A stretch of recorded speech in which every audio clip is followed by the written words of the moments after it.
Livro de Samuel, já terminamos?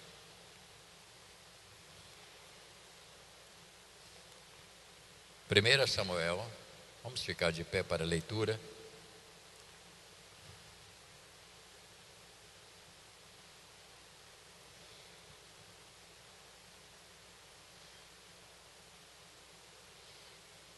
Vou ler 2 versículos do capítulo 3 e depois nós vamos mais tarde falar sobre o que é a nossa base. É no capítulo 4, mais tarde nós vamos ler o capítulo 4. Lembrando aos irmãos que o meu desejo aqui, irmãos, é ler a palavra de Deus e trazer sempre uma palavra para nossa vida, nossa direção como homens e mulheres de Deus. Não estou aqui para convencer ninguém de nada, mas para pelo menos ajudar um pouco. Aqui fala quando Deus falou com Samuel, que foi um momento de transição. E no capítulo 3, verso 10 e 11, então veio o Senhor ali, esteve e chamou como das outras vezes: Samuel, Samuel. E este respondeu: fala, porque o teu servo ouve. E aqui Deus fala com ele algo que vai estar registrado no capítulo 4, dizendo assim: disse o Senhor a Samuel: eis que vou fazer uma coisa em Israel, a qual todo o que ouvir lhes tinirão ambos os ouvidos. Verso 12: naqueles dias suscitarei contra Eli tudo quanto tenho falado com respeito à sua casa, e começarei e cumprirei. Até este ponto. Senhor amado, esta é a tua palavra e nós estamos aqui para ouvir. Ouvir aquilo que o Senhor tem para nós como conselho, uma orientação para a nossa própria vida. Abençoa, portanto, a todos que vão abrir o seu coração e ouvir esta palavra, que ela possa encontrar um espaço no coração de cada um dos teus filhos, em nome de Jesus. Amém. Podem sentar.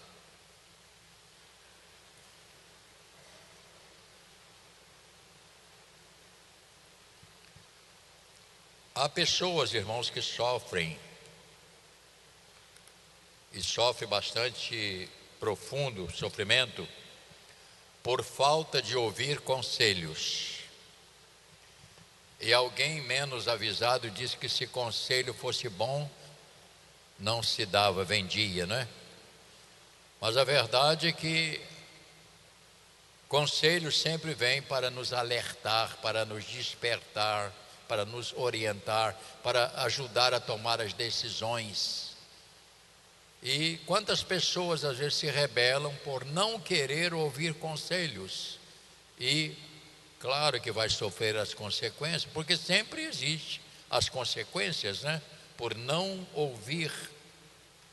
Quantos jovens hoje estão perdidos, quantas meninas hoje estão aí sofridas, sendo mãe com 15, 16 anos, algumas até com mais de 2 filhos, já antes de 20 anos. Isso é um sofrimento. E tudo porque não ouviram conselhos. Quantos jovens estão hoje vivendo uma vida miserável em drogas e em outras coisas erradas, mas eles foram avisados e foram aconselhados para não se misturar com coisas erradas. E hoje não tem como fazer nada. Muitas pessoas então sofrem. Esse livro aqui vai nos mostrar um pouco sobre isso. Após Samuel contar para o sacerdote Eli o que Deus tinha falado, creio eu que Eli deve ter ficado bastante preocupado, porque ele sabia quem era Deus. Ouça bem, porque o que Deus, o Senhor, fala, Ele cumpre, seja para o bem, seja para o mal. Ouça bem, aquilo que Ele fala, Ele vai cumprir. Não importa se pessoas vão sofrer porque ele fala para ajudar. E tem pessoas que vão sofrer a vida inteira por não ouvir, e Deus certamente vai agir. Algumas pessoas que dizem assim: se Deus fosse bom, Ele não deixava ninguém sofrer e não deixava ninguém ir para o inferno, porque Ele é bom. Mas a Bíblia também diz que só vai para o inferno aqueles que rejeitam o projeto de Deus de salvação. Ele não vai condenar aqueles que o aceitam como Senhor. E a pessoa que rejeita, então Deus vai ter que agir, mesmo com amor, mesmo não querendo que esta pessoa ela sofra, mas Ele vai ter que agir. Por quê? Porque Deus é assim. E você não pode lutar contra aquilo que Ele faz, que Ele fala. Deus preparou Samuel para um novo período. Agora o Senhor tinha um homem, o qual ele iria continuar falando, uma vez que a voz de Eli, ela não pôde mais ser falada. Eli perdeu o direito. No verso 19 do capítulo 3, espero que você não se canse, tá bom? Diz a palavra, verso 19: crescia Samuel e o Senhor era com ele. Nenhuma de todas as suas palavras deixou de cair em terra. Versículo 20: todo Israel, desde Dan até Berseba, conheceu que Samuel estava confirmado como profeta do Senhor. Continuou o Senhor a aparecer em Siló, enquanto por sua palavra o Senhor se manifestava ali a Samuel. Então agora Deus tinha uma voz para alertar. Deus agora podia falar, porque chegou o momento,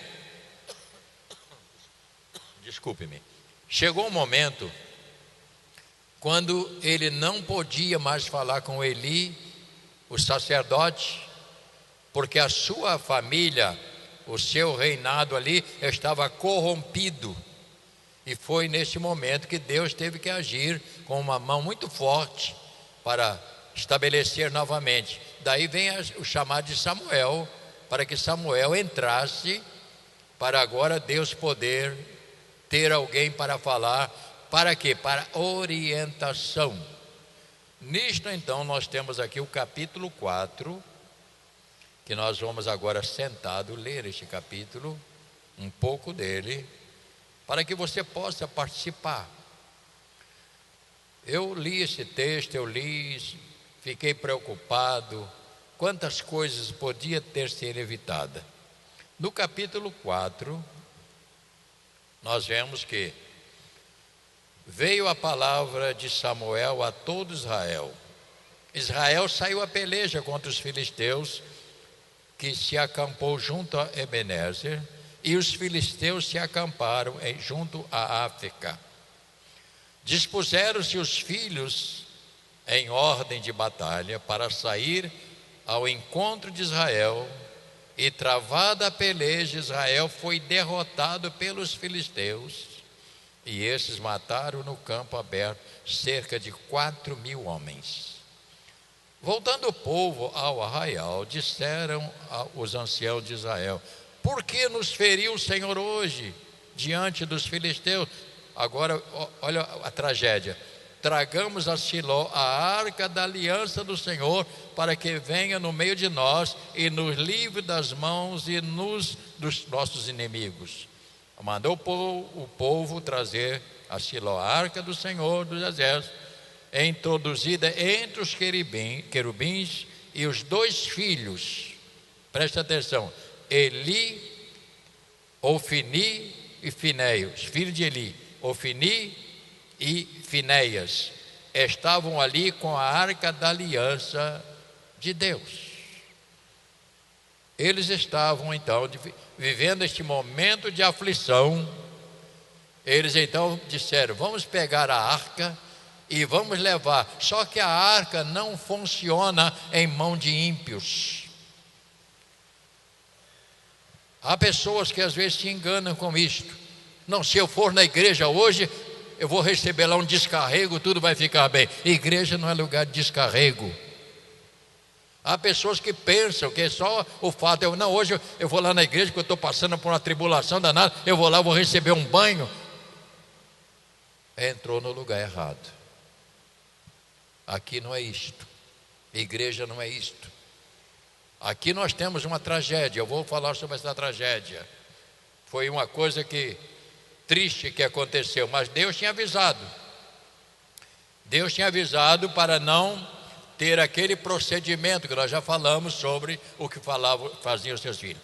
Então eu gostaria de falar sobre o perigo de se rebelar contra o Senhor.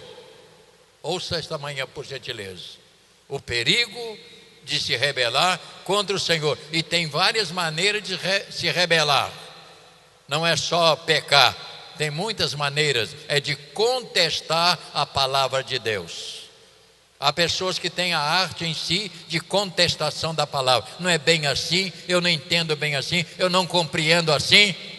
Deus não está nem aí para o que as pessoas pensam. Sua palavra é fiel e ela vai se cumprir e ela é séria. Portanto, o perigo de rebelar-se contra o Senhor. Eu já disse algumas vezes e volto a repetir. Quando nossa igreja iniciou lá em Niterói, uma igreja em formação, e a nossa igreja de repente ela começou a crescer, com um pastor que foi aquele que me introduziu no ministério, pastor Eloir de Freitas, que já esteve aqui uma vez, está terminando já a sua vida bem doentinho.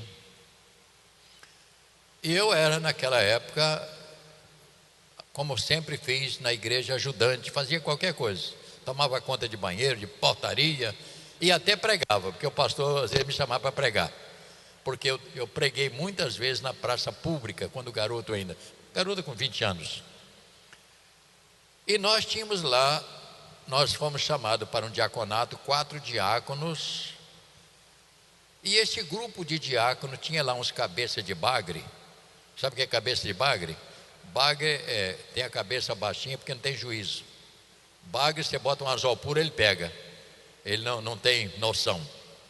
Esses cabeças de bagre lá, eles se reuniram e me chamaram para nós tirarmos o pastor do lugar e botar uma outra pessoa no lugar dele, porque o pastor era aquele pastor cajadão, pesado. E eu cheguei para esse camarada e falei: rapaz, eu não vou fazer uma coisa dessa. Como é que eu vou? A Bíblia diz que eu não posso me insurgir contra a autoridade. Não posso fazer isto. E eles não gostaram da minha fala. Rapaz, eu não faço isto. Vocês querem fazer, vocês façam, mas eu vou ficar do lado do pastor. Infelizmente, irmãos, todos 3 morreram estupidamente. Porque quando você se rebela contra as coisas de Deus, você está destruindo a sua própria vida. E eu não fiz. Eles morreram estupidamente, ainda jovens, e não conseguiram o seu intento, e pior, abandonaram a igreja. Então eu estou dizendo aqui, insurgir contra as coisas de Deus, existe um perigo. E eu gostaria de falar mais um pouquinho sobre isso. Existe um preço quando a pessoa se insurge contra a palavra de Deus, contra os valores de Deus. E eu digo a você, o preço é muito alto. O perigo é quando Deus se ausenta da nossa vida.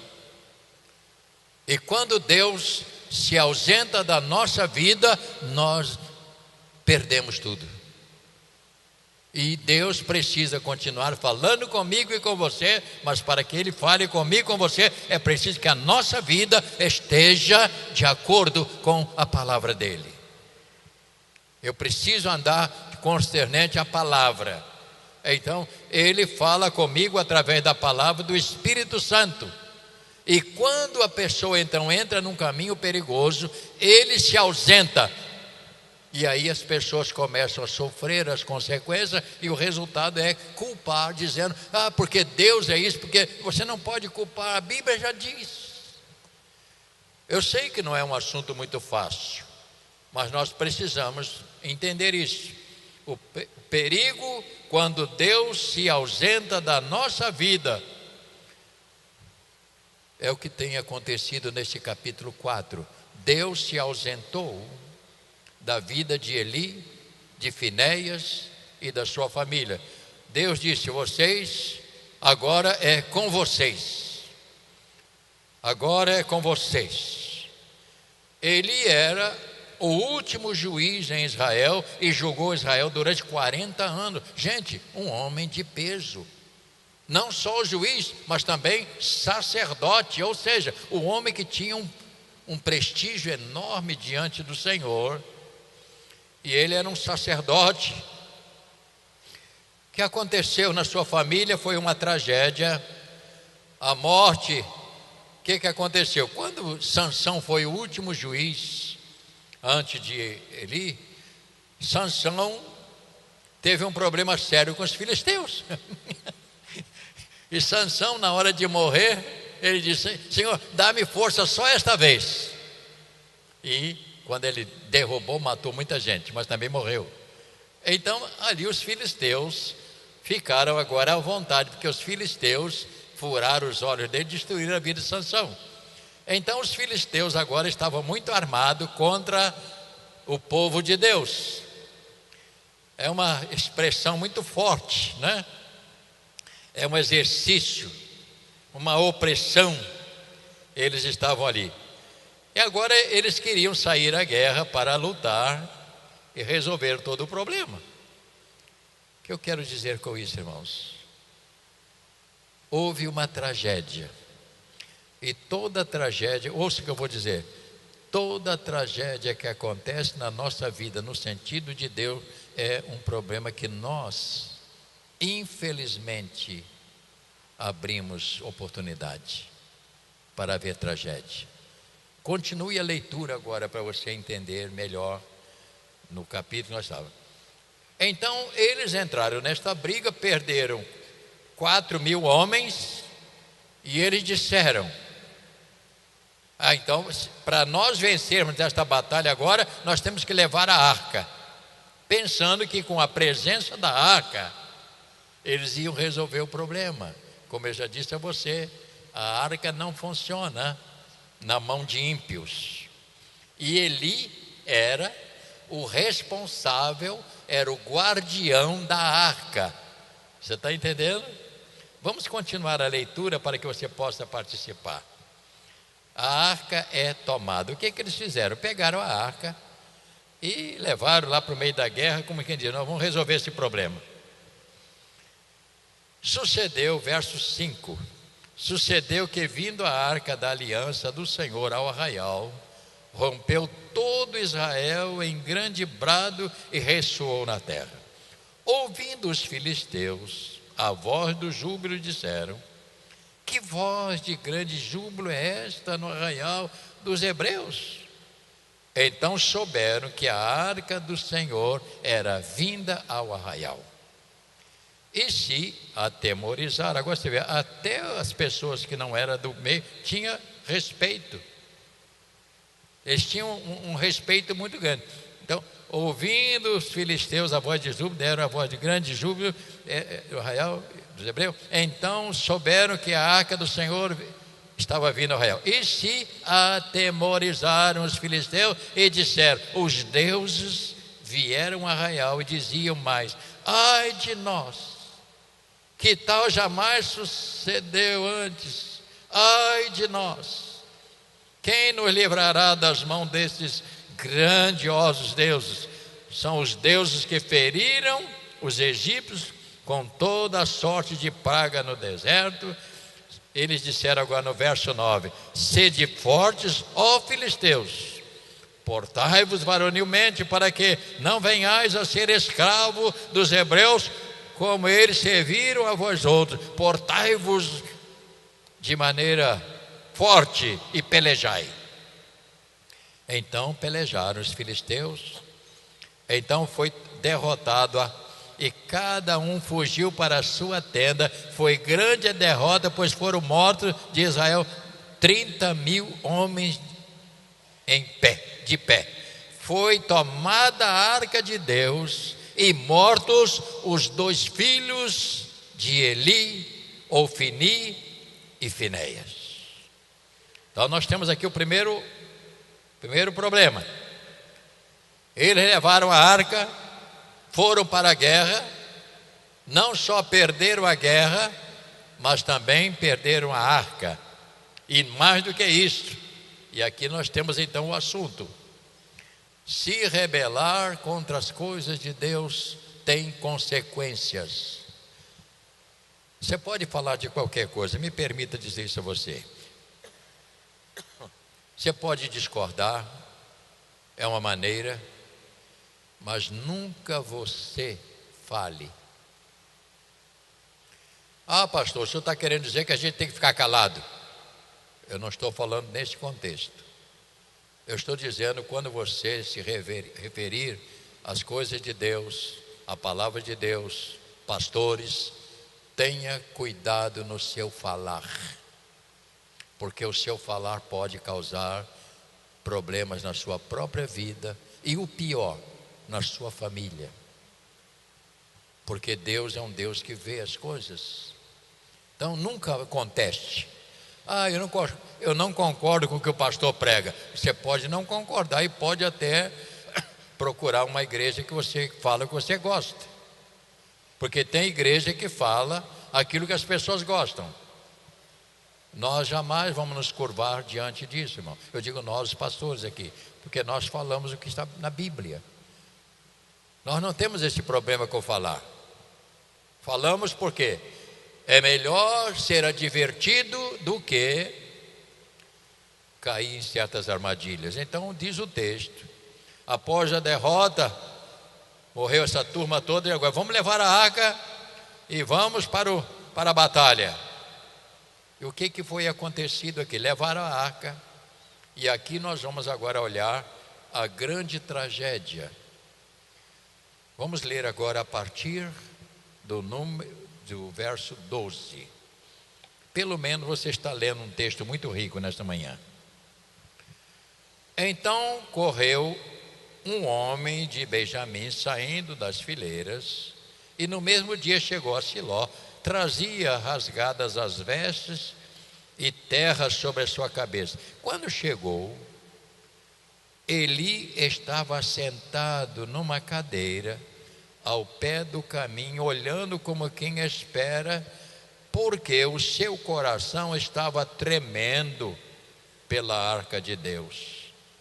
Agora imagine o sentimento que estava esse homem sacerdote, responsável pela arca. Ele estava preocupado: se a gente levar a arca para lá, como é que vai se comportar? Então diz o texto: depois entrou um homem na cidade das novas, toda a cidade corrompeu em gritos. Eli, ouvindo os gritos, perguntou: que alvoroço é este?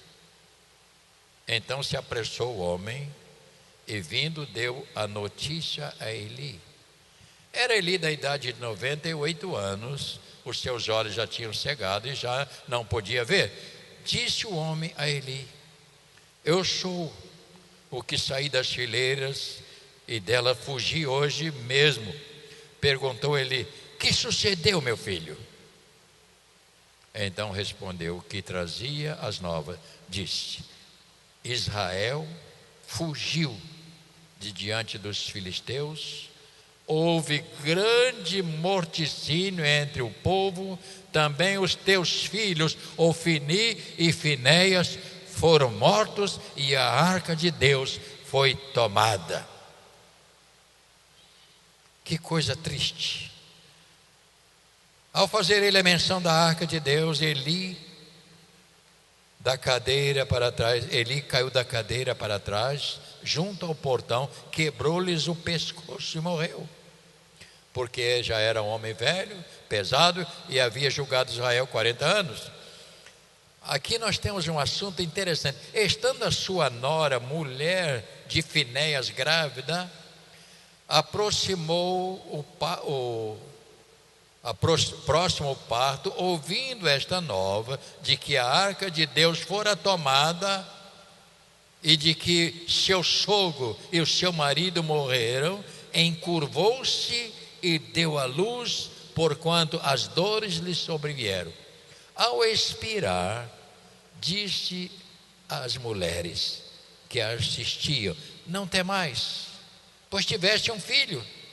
Ela, porém, não respondeu, nem fez caso disso, mas chamou ao menino de Cabô, dizendo: foi-se a glória de Deus.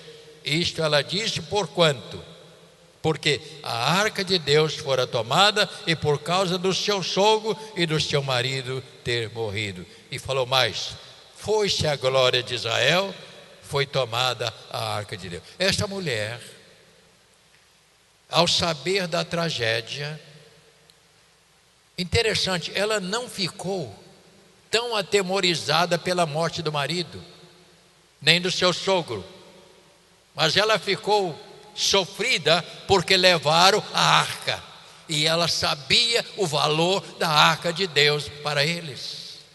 E ela então teve a luz, deu a luz, e teve este rapaz que lá na frente, ele vai ser o pai de Aías, lá na frente vai determinar isto.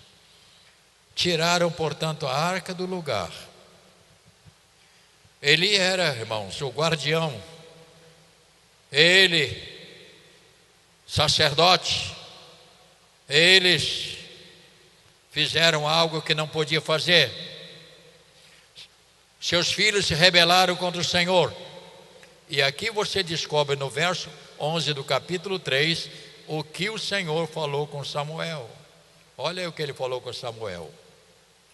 Capítulo 3, verso 11. O que ele disse aí?